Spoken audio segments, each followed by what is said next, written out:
I am Andrea Diehm, and I am your presenter for this session. I'm going to go ahead and share my screen so that you can see what I am presenting today. I'm going to give you the scoop on the new graduation requirements.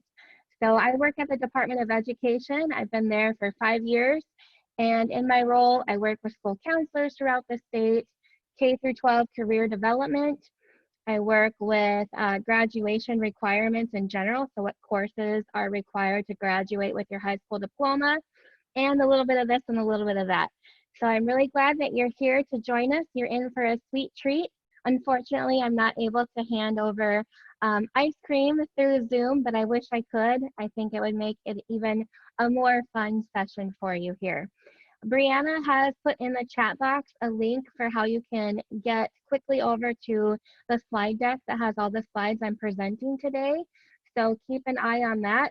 If for some reason your school's Google has a glitch in it or some technology thing where you can't access a Google Drive, just email me. My email addresses will be at the end of this session, and I would be more than happy to send you the PDF copy. Okay, we will get started here.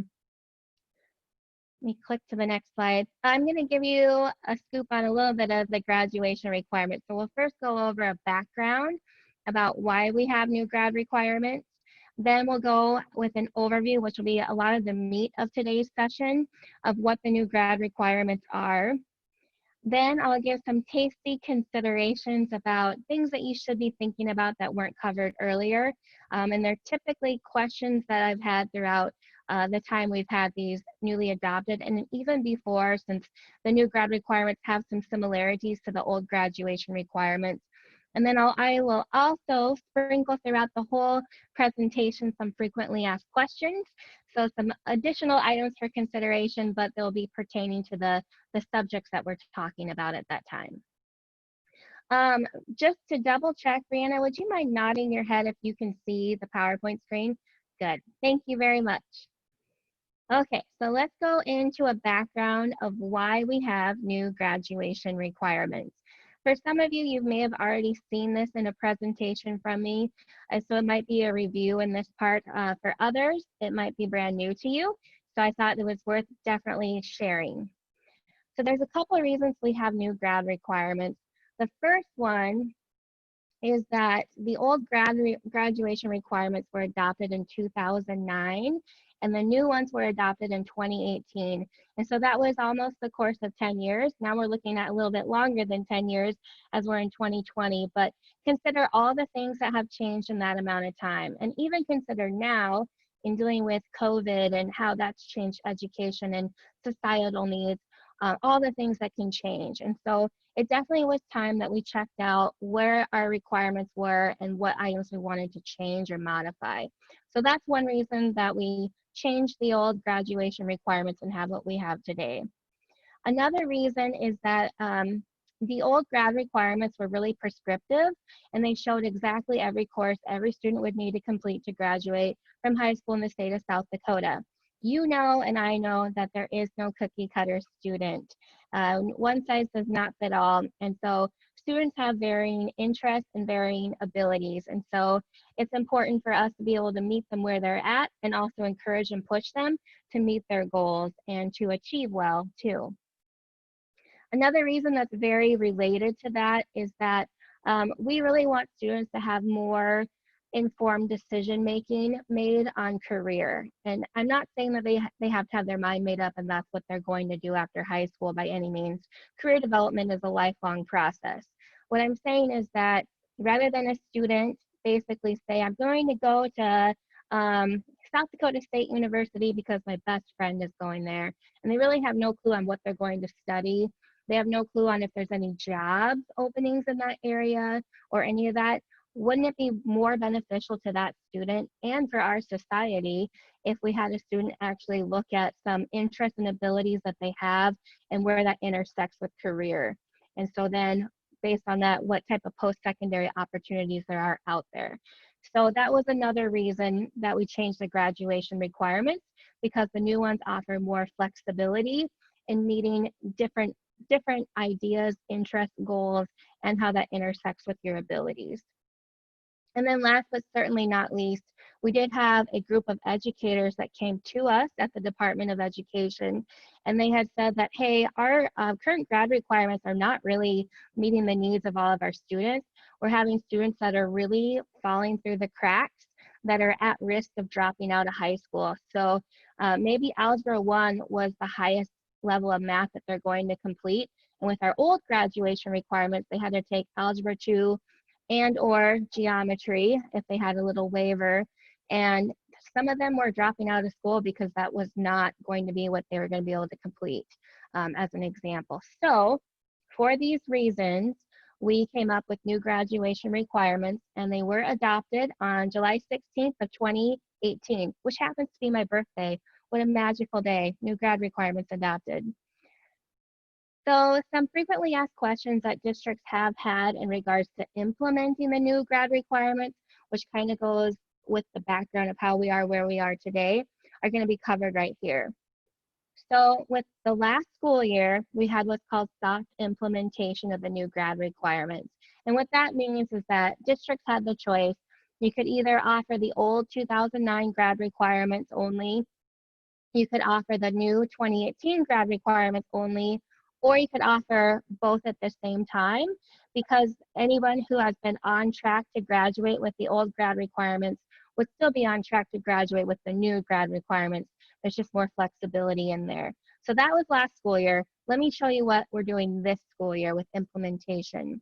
We are in what's called full implementation. So what does that mean? That means all districts that are accredited in the state of South Dakota will need to implement only the new 2018 graduation requirements.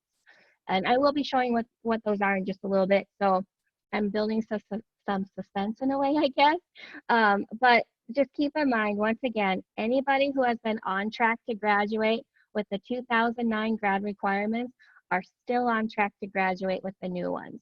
So that's why we're transitioning into full implementation now. And this will be for all students grades 9 through 12. So there is no staggered approach to it.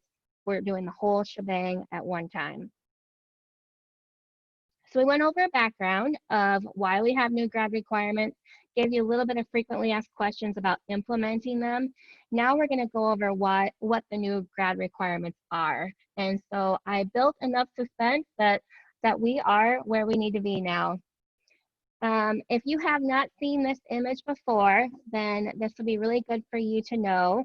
This is our infographic, which shows what our current grad requirements are. This is the 2018 graduation requirements. And so you do have a link. Brianna, would you mind copying and pasting it one more time in the chat box? That will be a link for you to get to the slide deck. Thank you. And when you click on that, anything that says images or hyperlink, you can just click on that in the PDF, and it'll take you right to where it's at online. So Sue, I do see that you have a question, and I actually will be addressing that in just a little bit. So I'm just going to put a pin in that one for now, okay? So anytime you see this infographic, just know that you are using the new graduation requirements. I'm going to show you what all of this means right now. So the new grad requirements really do give students the whole treat. And when we look at the cone of an ice cream cone, think of that as the base. That's the foundation. That if you have ice cream at home, whether you have it in a dish or a cone, you need something to put the ice cream in, right? So it's essential. The base diploma requirements every student has to complete to graduate high school in the state of South Dakota. And so the base diploma requirements basically list out how many credits of each subject must be taken, and it says specific courses that have to be taken to get there. Now within that, as we know, the new grad requirements are very flexible and they give more versatility. We knew that it would be tricky for students, parents, and especially educators on helping to make sure students are on track to meet their goals and their aspirations. And so what we came up with were advanced endorsements. So advanced endorsements are optional, they're fully stackable. A student could graduate high school, for example, just having the cone, the base diploma requirements met. However, based on certain aspirations or goals that they have or areas of emphasis, they could earn 1, 2, or all 3 of these advanced endorsements. So just I want to give you the bird's eye view here. We will be digging into each of the advanced endorsements in a little bit, but first I want to go over the base high school diploma requirements. So once again, those are required for every student to complete in order to graduate with your diploma from the state of South Dakota. So when you see this picture on the infographic, this shows the base diploma requirement. So it's the picture with the stack of books and the graduation hat. And as I said it probably about 3 times already, this one is the base. It's required for all students in the state of South Dakota. So let's go over what each requirement is per subject. So language arts, 4 units are required. If you've had any experience with the old graduation requirements, please know that the amount of units required per subject did not change between 2009 and the new grad requirements. So something just to keep in your mind. It's just what it takes to get up to that unit requirement that has changed. So 1 unit of writing is required. A half unit of speech or debate is required. And that does have to include a half unit of American literature, 1.5 units of language arts electives, and that's what it takes to get to your 4 units of language arts. So for someone like me, who when I was in high school, I wanted to go into mass communication, so journalism, TV, that kind of stuff. It would have really benefited me if we're in these new grad requirements to take a yearbook class or a journalism class, and I could count those as language arts electives to go towards that 4 unit total. So that's an example how the flexibility here can feed into career as well. 3 units of math are required, which is the same as the old 2009 requirements. What you might see different is that the only course that has to be taken in math by all students is Algebra 1. So then the other 2 units of math will really depend on the student's interests and abilities. And we do have in our advanced endorsements, some of them do require those specific math electives, what they would be to get you to that 3 unit total. I'll be showing you a frequently asked questions slide after this, which does talk about local districts requiring additional courses beyond the base, or maybe they're specifying which courses have to be taken. And there was a question in the chat box about that, so I'll be addressing that soon in case you're wondering. For science, 3 units are required. The only one that is specified that has to be taken to get your high school diploma is biology. So the other 2 units of science are going to depend once again on the student's interest and the student's abilities. Now you'll see that asterisk right there by electives, and that's because with science, you can use an advanced computer science course, and that would replace a science elective. Now that will only work for the Space High School Diploma and the Advanced Career Endorsement. So there are 2 other advanced endorsements that this would not apply to. Why did we have this? Because computer science is an emerging field where we will be needing more employees, more people to enter that workforce need down the road. Also, there's a lot of new frontier with this to allow it to count as a science elective. And I'll talk about that in just a minute. First, I want to show you some example high school courses that could be used to count as that science elective. So there's more than this. I just want to give you a few, like networking technologies, computer programming, project lead the way, computer science principles, and advanced placement computer science principles are a few example high school level courses that could be used to count as a science elective. So they are counted as approved advanced computer science courses. What is the new frontier, in my opinion, would be that you can use some dual credit courses to count. And so this hadn't happened before, but the following dual credit courses can be used to replace a science elective for the advanced computer science, for the high school diploma requirements and the advanced career endorsement. So basically what this screen shows you for dual credit is that there's some courses that would be the base level, and then beyond that, any of those would count. And you can view a full list at this website. Once again, if you have the handout to the slide deck, it's a PDF. You just click on it, you'll be taken right to that website. So going back, we're going to look at the rest of the requirements to get your base diploma, so your high school diploma in South Dakota. So 3 units are required for social studies, 1 unit of U.S. history, a half unit of U.S. government, and then 1.5 units of social studies electives. So this is a little bit different from the 2009 grad requirements for social studies. And the reason being is there is more flexibility. So if your school district still wants to require that every student completes geography in order to earn their high school diploma, that's totally fine. That's okay.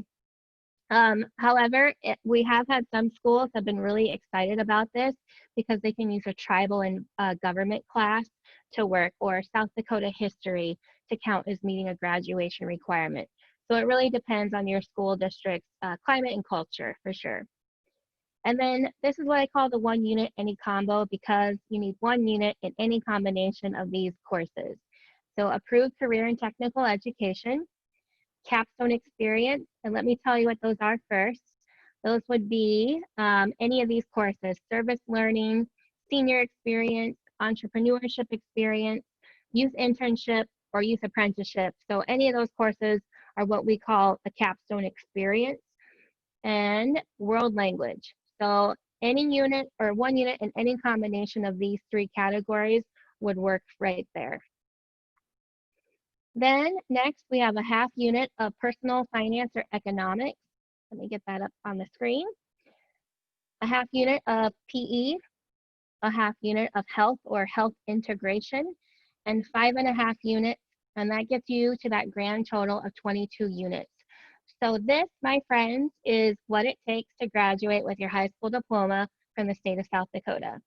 So this meets the base diploma requirements. All right, let me go into some frequently asked questions on this piece here.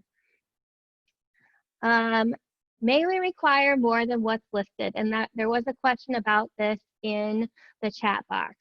Absolutely. That would be your local district policy, that you would require more than the base of what we require in the state.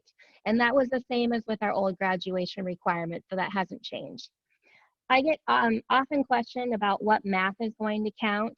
And so there's examples here, like pre-algebra could count as one of those math electives. Algebra 2 could count, geometry. It really, once again, is going to depend on the student's interests and abilities.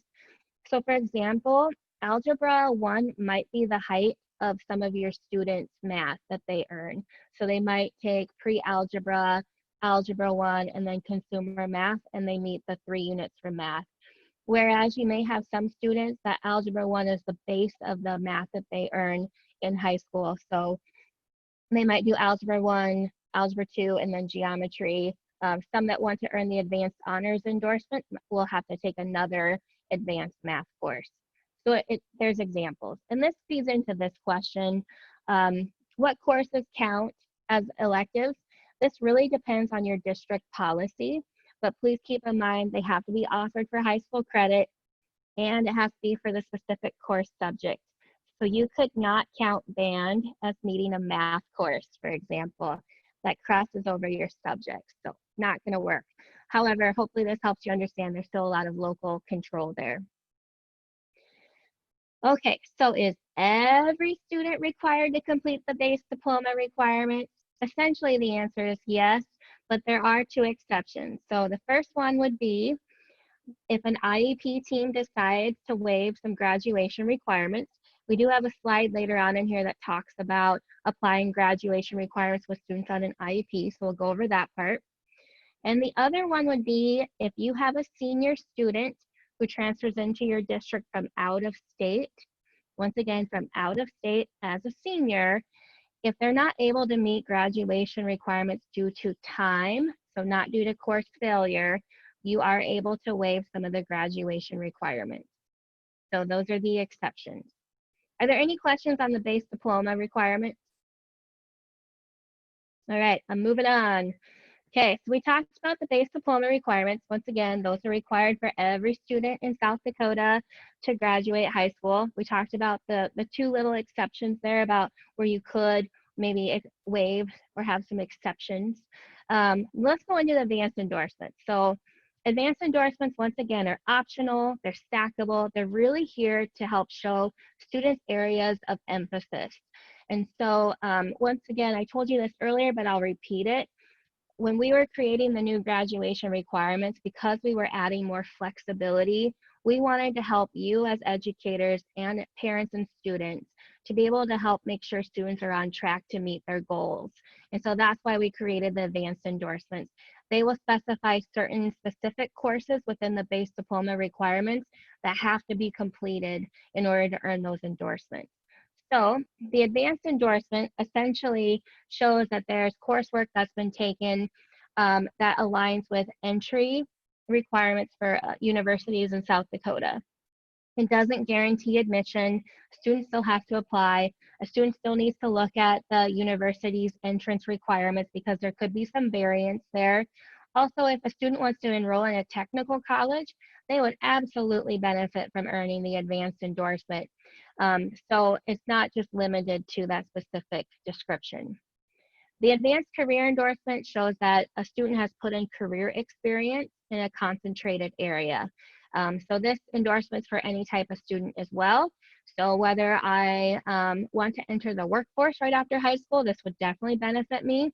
Or if I think I want to go into a nursing career, this would be very beneficial for me as well. So any type of career aspiration and post-secondary aspiration would work with the advanced career endorsement. And then the third one is the advanced honors endorsement. And this one is really aligning with advanced rigorous academic preparation. And it does align with some of the eligibility for the South Dakota Opportunity Scholarship. I'm saying some of the eligibility because there are some differences, and it does not fully mean someone is going to get the scholarship either. So we'll go into all of these in just a little bit. First of all, I feel like I do this a lot, so I'm just going to do it now. I'm going to tell you what advanced endorsements are and what they aren't. Sometimes people need another way to understand them. So once again, the cone, that's our base diploma. You absolutely have to have that. Then, in addition to that, there are advanced endorsements. And these are optional. Not every student has to earn an advanced endorsement. However, they can earn one, they can earn two, or they can earn all three of them. So they are basically, they're fully stackable. There is real no hierarchy of them. They just show areas of emphasis. So the typical questions or things I get told are, hey, these are tracks. We have a student that's on the advanced endorsement track. So what that means to me when I hear that is that you are in that lane and you're stuck there, that you can't have more than one lane at the same time. If you ran short distance track, you know that when you start in lane 4, you end in lane 4. I'm not talking about the long distance. That's a whole different story. So keep in mind, these are not tracks. So you can be shooting to earn all the advanced endorsements at one time, and that's totally fine. They are also not pathways. So that's similar with tracks. You're not on a certain pathway where you start there and then you end there. You can be on the same place at one time. So you can earn these simultaneously. Probably a better way to visualize them would be similar to in college, how you can earn more than one major. So I have a fictional character here, Jamal Erickson, who may just happen to have the same double major I had in college. Who would have thought? What a weird coincidence, right? So with the advanced endorsement, they're like a double, triple major. You can have one, two, or all three. You still earn the same diploma. So I still got the same diploma hanging up from USC that I finished college, but it shows that I have two majors. And so that's the same with the new graduation requirements. You have the same high school diploma. You just may have earned some advanced endorsements in there that shows areas of emphasis. Hopefully that helps make more sense out of it. All right, Cindy, I see you nodding your head, so thanks. Or maybe I was just like, yep, all right. Thanks. So I'm going to show you what each of our advanced endorsements are. Every time I do that, the first slide that you see will just show the base diploma requirements, and then I'll show you what is really unique or specific to earning that endorsement. I've found that this makes it a little bit visually easier to understand for people. So once again, the advanced endorsement just shows that you have coursework that aligns with entrance requirements for a university. As I told you earlier, it does not guarantee that you are getting into a certain university. You would have to look at their entrance requirements as well. Obviously, you have to apply. Some universities require certain ACT scores and yada, yada, yada. Once again, this is help to making sure that you are on the same chartered course for your goals and aspirations. So helping for preparation purposes. And then I also said with the technical colleges, you would still be benefited on earning this endorsement too. So when we look at English language arts, nothing has changed there. That is the same as it would be with the base diploma requirement. So nothing in addition, no specific courses other than what you see there. Now with math, you see that 1 unit of Algebra 1 is required for your base diploma requirements. And as I said earlier, that you would need 2 units of math electives. Well, with the advanced endorsement, it says what those would have to be in. So it'd have to be in geometry and Algebra 2. And so that would get you to that 3-unit total for math. For science, you'll see that it says 3 units are required and 1 unit is in biology. Here, when you look at those 2 units of science electives, with the advanced endorsement, they have to be in lab science.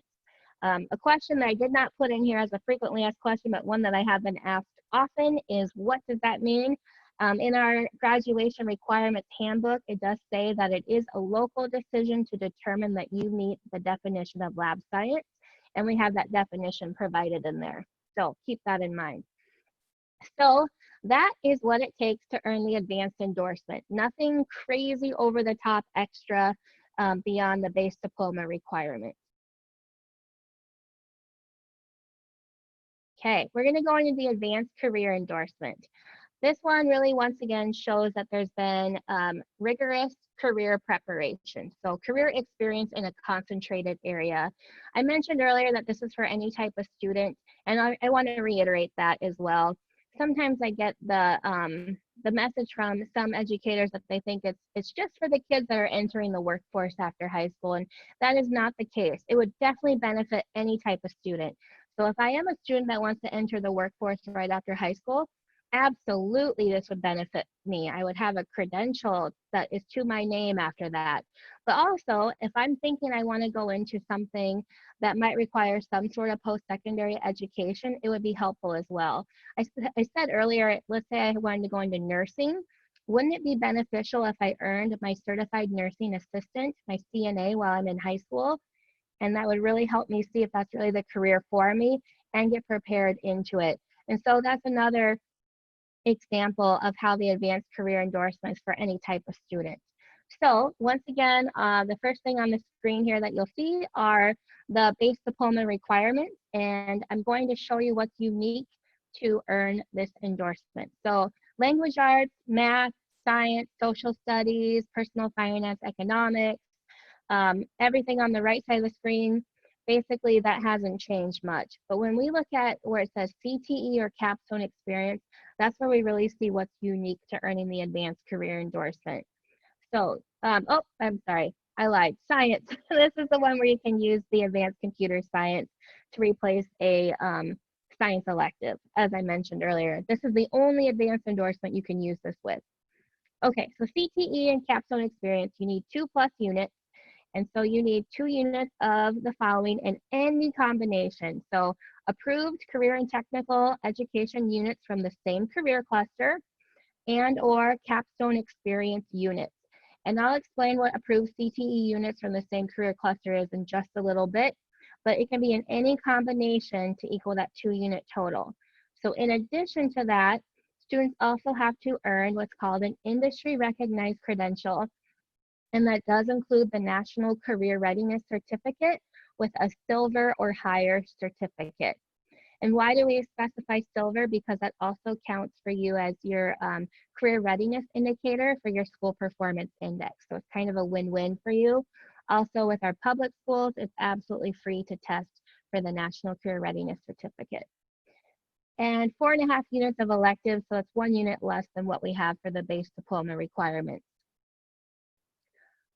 So frequently asked questions.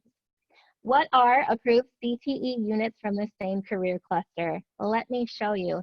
So just keep in mind it'll be any that are under the categories of foundational courses, cluster courses, and pathway courses. It may be easier to see a visual of this, so that's what I want to show you here. This is called a sequence of courses document, and we have one for every one of our 16 career clusters. And so what it shows are the applicable classes that would be able to count as a full program of study. And a full program of study not only has CTE courses, but it also has some academic courses in it that help really truly help prepare a person if they're going into this career field.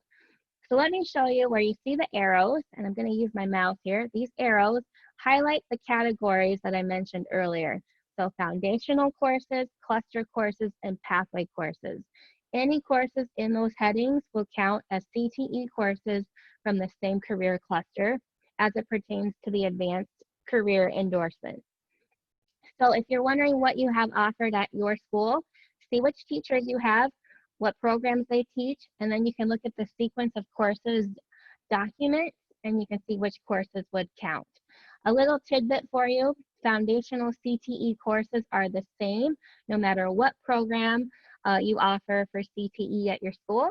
So that's very nicely because it can go across all 16 career clusters. Another question, and this is new guidance that we have, is what about dual or concurrent courses or online courses that are offered through the South Dakota Virtual School? So do those count? And so we just got this over the summer, some guidance on it. So if you haven't tuned in before, this is new for you. So this is how you can count a dual credit or online virtual high school course as approved CTE. All of this criteria must be met. So first of all, the school has to already have an approved CTE program. Second, the course has to be offered within an approved CTE program. So how do you do that? Your school needs to work with your regional CTE specialist. There's a link on this slide to see who that would be, and they will help work with you to make sure those courses are part of an approved CTE program. You could possibly have an approved program that's going to be made up of all either dual credit or South Dakota Virtual School courses. So that's fine. Just keep in mind you still have to already have an approved CTE program at your school already. And if you are offering this as dual credit or concurrent credit, it has to be offered through a South Dakota Technical College. So it can't be offered through one of the universities or an out-of-state post-secondary institution. And the course has to be offered for CTE credit. So you couldn't use a gen ed dual credit course to count as a CTE course. So once again, this is new guidance that we came up with. It's newly put in our graduation requirements handbook as well. And then a question we get often, what are industry recognized credentials? Basically, they show that you have attained the knowledge that you need. It's a thing to your name. So we have industry recognized credentials for all of the 16 career clusters. This is just an example to show you that there's various ones out there. OSHA is a typical one that we hear people try to earn. Some of these are free, some have a cost with them. Like I believe the beef quality assurance is free, which goes with the agriculture, food, and natural resources career cluster. So you might be asking, how do you pay for it? So there's a couple ways. Either A, the students pay for it entirely, B, you pay for it, or C, you could use Perkins funds. However, it essentially has to be a course requirement, and it has to be for all of the students that are taking that course. So you can't hand select who would be taking it. There is a school that told me that one way they are navigating through this is they're going to have students maybe pay $20 towards earning the industry recognized credential, and then they will pay the rest. And so the students have their skin in the game, essentially, to want to earn it. I did mention the National Career Readiness Certificate earlier. Just keep in mind that that does count as an industry recognized credential. They need to get a silver or higher. And that one, the cool thing is at public schools, it can be offered at no cost to you, so, and no cost to the student. If you're at a private school, the students would have to register as a job seeker, and they may be able to get it at no cost as well. So you can see an approved list of all of the approved industry recognized credentials at the link right there where it says here. Also, another question, how do you put them on the transcript? So you go to the course numbering system webpage, which is hyperlinked on here. There's a document called All Codes with No Descriptions 2020-2021. And when you open it, it's an Excel spreadsheet, and it has this middle tab at the bottom. And that gives you a course code for every approved industry recognized credential that we have. So you just put it in Infinite Campus like a course that someone has taken. You just need to do it after they complete it. There's no grade that you put in or anything like that. They just have earned it, and then it will appear on the transcript. So that's how you do it. Bada bing, bada boom, right? Okay, so let's go into the Advanced Honors Endorsement. This one is aligned to help people in preparation for eligibility for the South Dakota Opportunity Scholarship. So once again, it does not guarantee they get the scholarship. So there, you'll see there's a lot of blank space on this slide, and that's because there's a lot of areas that are specific that are required to earn this endorsement. One of those things is that students have to earn a C or higher in all high school coursework. All means everything that they take in high school, they have to get a C or higher. If they retake a course, their higher grade would replace it on the transcript. So that's another thing to keep in mind. So with language arts, anything listed in bold on that section would be additional requirements. So an extra half unit is required for writing, an extra half unit is required for literature. And so that brings you down to only a half unit required of a language arts elective versus the 1.5 unit piece earlier for the base diploma requirement. For math, instead of 3 units being required, 4 units are required. So you need, in addition to Algebra 1, you need Geometry, Algebra 2, and an Advanced Math. For science, in addition to bio, you need to have 3 more units. So any physical science, chemistry or physics, and then a science elective. And then for social studies, you'll see that geography is on there, world history, and then your electives for social study are down to a half unit. For CTE or world language, 2 units are required. They can be in any combination, but with world language, it has to be in the same language. And then you'll see that your electives are down to 2.5 units. So this is what it takes to earn the Advanced Honors Endorsement. Let's go through a couple of frequently asked questions. I will be quite honest, the majority that I get on this endorsement are really more asking about earning the Opportunity Scholarship. So these frequently asked questions are going to be more about that. I just want to let you know that the Opportunity Scholarship is facilitated by the Board of Regents, not by the Department of Education. So they ultimately have the say on whether a student earns it. So best practice would be to check with them when you have specific questions. So students do not automatically earn the Opportunity Scholarship if they earn this endorsement. There are additional requirements such as an ACT score, so keep that in mind. Also, you wouldn't want as a school to say someone got it if they earn this endorsement in case they actually don't get it. I would hate to see any lawsuits appear on that piece. Another question, what if I want to see which courses will count for the Opportunity Scholarship? Well, guess what? You can see a full list right here on this South Dakota Opportunity Scholarship webpage. And you'll see where the arrow is, where it says curriculum requirements. You'll see the approved course list for this last school year, but they'll have a new one coming up here shortly, I would think. So that's another helpful tidbit. I don't know how many times I sent that over to people that were wondering. So I want to just go ahead and nip in the bud. I would check there first. And if you have questions on the Opportunity Scholarship, these are your point of contacts, Carrie Richards and Katie Maley. So I would suggest that you reach out to either of them if you have questions on the scholarship itself. Now, here are a few frequently asked questions that are just in general about any of the advanced endorsements. So the first one is, how do I note earned advanced endorsements on the transcript? So you would need to use the graduation tab on Infinite Campus. And here is a screenshot of the Student Collections Information Desk Guide. I may have butchered the name of that document, but that's something what it's called. They are working on updating it for this current school year, but page 73 of the current guide, which you can click on to get a link to, actually has the screenshot to show where you put it in there.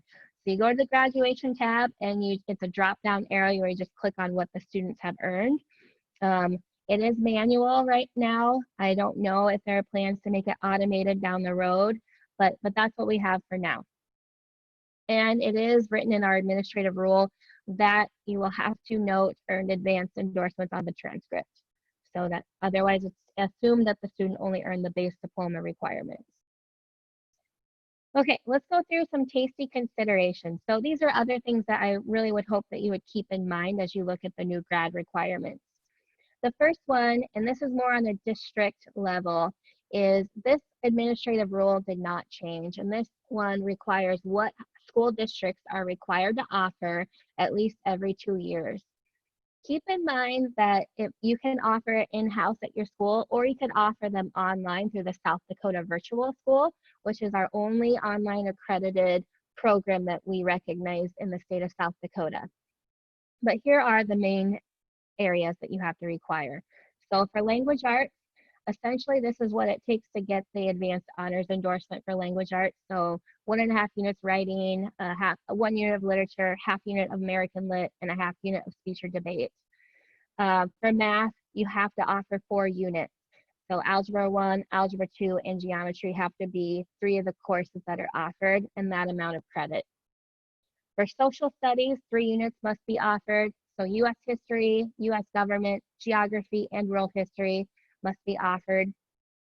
Science, 4 units must be offered, 1 unit in bio, 1 unit in chemistry or physics, and then 3 of the 4 units that you offer must be in lab science. And then fine arts, PE, personal finance or economics, 2 units in the same world language must be offered. And then 1 credit of an approved CTE or career and technical education must be offered. This does not list how much credit, but in this administrative rule, it does list that a capstone experience or service learning, which we count as capstone experience, must be offered as well. And then health or health integration. So I would suggest if you work at more of an administrator level that you check out this administrative rule. And this one tells you what your district must offer at least every 2 years. And once again, whether it's in-house or online through the South Dakota Virtual School. English learners. So this is actually taken right out of our graduation requirements handbook. May students identified as English learners be excused from taking units of credit required for high school graduation? So if it's solely based on them being English learners, no. The answer is no, you cannot.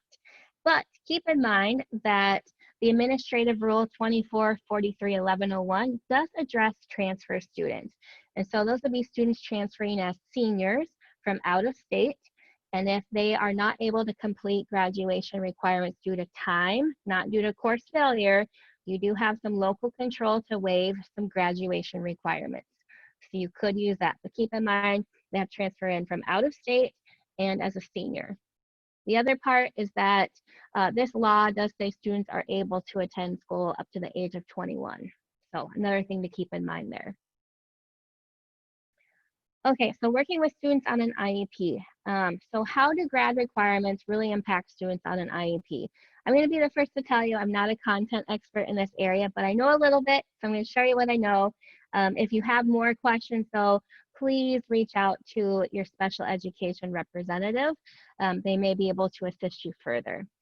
So this administrative rule did not change. IEP teams still have local control on changing graduation requirements.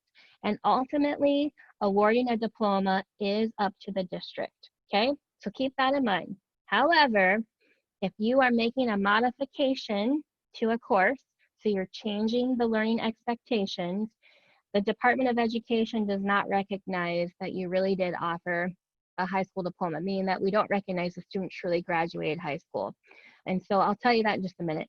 If you make accommodations, it just means you're accommodating due to the student's item on their IEP, but they still have the same learning expectations. So if you completely overhaul a course and you change the learning expectations, your free and appropriate public education, called FAPE, obligation still continues. So that means that you as a district are still held accountable to offer an IEP to that student, either until the student meets the graduation requirement, the student ages out, or the student discontinues education. So keep that in mind.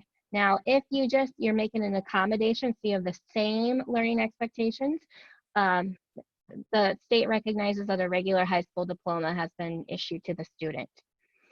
So that is a key to keep in mind there. And you can get more information on our guidance policy, which talks about applying grad requirements with students with disabilities. They are working on updating this document currently, but there is some relevant information there that might be able to assist you. Once again, if you do have further questions on it, I would strongly suggest you contact your special education rep. They may be better able to assist you on this piece. So I barely scratched the surface. I have 5 minutes left actually. And so I just want to let you know that there's a lot more considerations for you to go over, and that would be through our high school graduation requirements handbook. And so we did make an update this summer, and we just updated a couple items that I've already covered actually, about applying dual credit or South Dakota virtual courses as counting as approved career and technical education. So that is in there. We did add a few more courses that would apply as any physical science courses. And then we did in the language arts section, we just added the course codes after speech and debate. So that's the only things we really have updated, but I wanted to give you the scoop.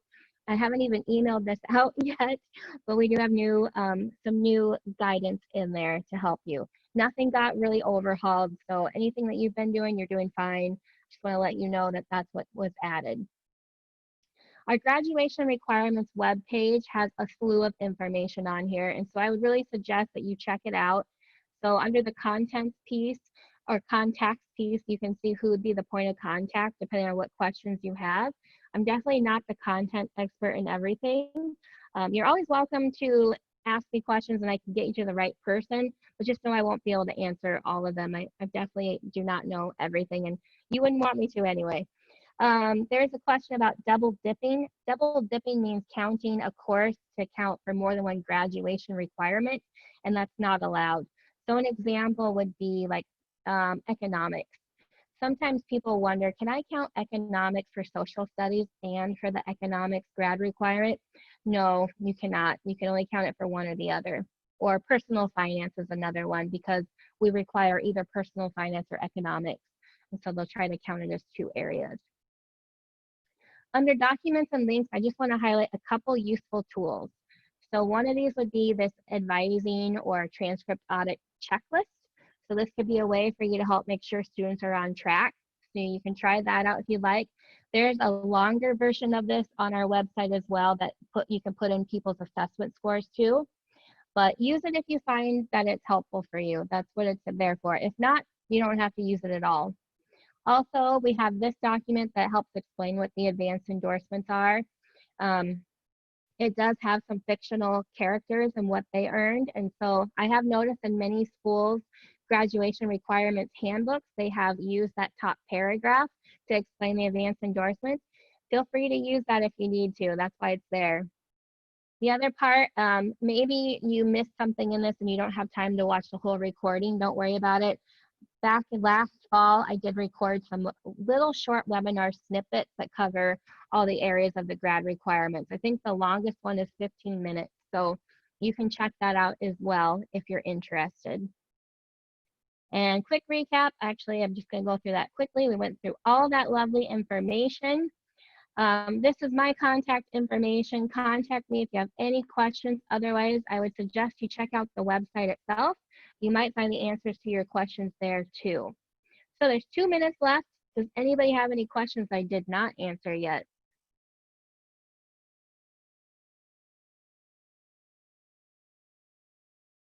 All right. Is it Brianna or Megan, are you able to copy and paste the link to the slide deck in there again, please? In the chat box, you'll be able to get in there one more time. You can look at all these slides and see if there's any links you want to click on. Otherwise, thanks for your time today. I appreciate you coming and joining. And if you have further questions, holler. Thank you, and thanks for the kind words. That's great.